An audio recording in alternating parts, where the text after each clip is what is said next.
Hello everyone, I'm Kunal Sodhani from Global Trading Center Shinhan Bank India, and we're here to understand and decode with respect to global factors as well as on the domestic trends. So first talking about the flows aspect, the equity flows have been negative to the tune of 1,41,000 crores for the month of Jan, Feb and March till date. So basically 2025 flows have been quite negative with respect to equity outflows. In fact, if we talk about the debt outflows, they have been a bit flattish to the tune of 5,000 crores. If we talk about the FX reserves, they are standing at $639 billion at this stage. So the peak was around $704 billion, and from there we have corrected 10% due to the intervention which we have seen in interims by the Reserve Bank of India.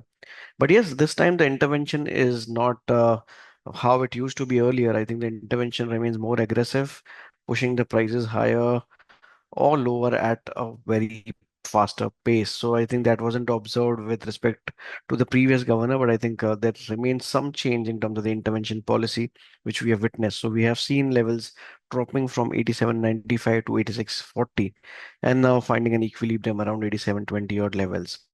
So there is definitely a shift in terms of the FX intervention policy. Globally, if we talk about Trump tariffs, I think they are ongoing. Some reciprocal taxes, some retaliation of taxes, some retaliation of tariffs, basically, not taxes, but tariffs would be the right term. Uh, and I think things may go on. So I think it's remaining uncertain when it comes to tariffs because I think we believe it will continue to remain this uncertain. Some things they will announce, they pull back, but the larger picture here is what we understand, he's more of a businessman. So I think tariffs are just one of the ways he's trying to understand the bargaining power he holds.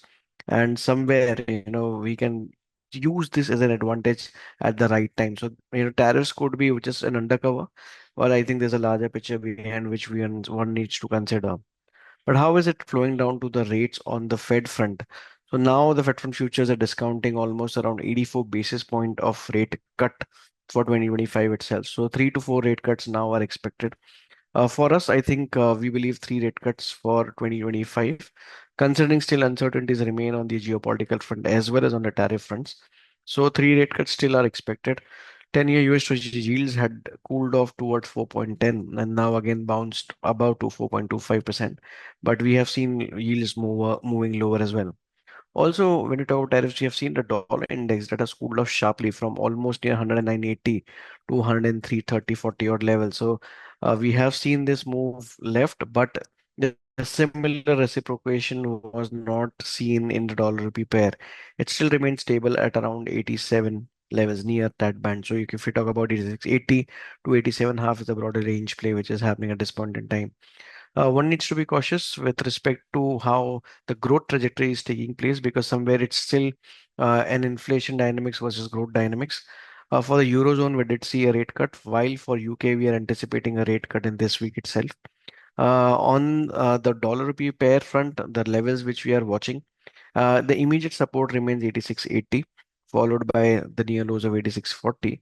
While on the right side, 87.35 to 87.50 is acting as a decent resistance level at this time. So one needs to see that does this resistance level of 87.50 is picked up or no. Till that point, I think the range play may expect it to be continue. So that's all from my side, friends. Thank you so much for your time. Hope you find our video insightful. Thank you.